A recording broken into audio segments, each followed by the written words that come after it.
শুক্রবার সকাল 10:38 রাজধানী ঢাকাসহ সারা দেশে অনুভূত হয় শক্তিশালী ভূমিকম্প। মাত্র কয়েক সেকেন্ড স্থায়ী ভূমিকম্পের কম্পনে ঢাকার উঁচু ভবনগুলো কাঁপতে শুরু করে। আতঙ্কে মানুষ ঘরবাড়ি ও অফিস থেকে ছুটে নেমে আসে রাজপথে। প্রাথমিক তথ্য অনুযায়ী নরসিংদীর মাধবদী এলাকায় ছিল ভূমিকম্পের উৎপত্তিস্থল।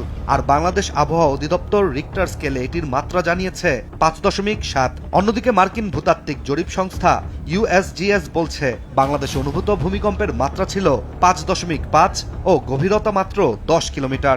আর অ্যান্ড্রয়েড আর্থকোয়েক অ্যালার্ট সিস্টেম শনাক্ত করেছে 5.2 মাত্রার কম্পন ঢাকা জুড়ে।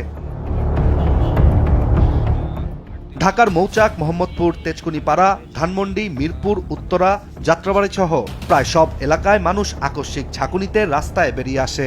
অনেকের জানালার কাচ, আলমারি, ফ্যান, বুকশেলফ দুলতে থাকে। কেউ কেউ নিজের ভারসাম্য হারিয়ে পড়ে যায় বলেও জানা যায়। কয়েক মিনিটের জন্য অফিস, ব্যাংক, বিভিন্ন প্রতিষ্ঠানে কাজ বন্ধ হয়ে যায়। তবে ভিডিও ফুটেজে দেখা যায় গণমাধ্যমের সংবাদ উপস্থাপিকা ভূমিকম্পের মধ্যেও নিজের দায়িত্ব পালন করছেন, সংবাদ উপস্থাপনা চালিয়ে।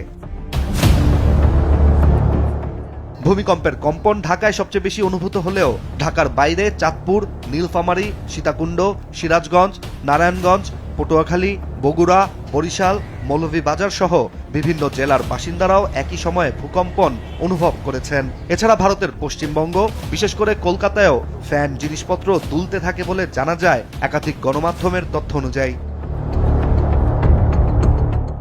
এদিকে ধারণা করা হচ্ছে ঢাকা থেকে মাত্র 13 কিলোমিটার দূরে উৎপত্তি এবং কম গভীরতার কারণেই রাজধানীতে কম্পন বেশি অনুভূত হয়েছে।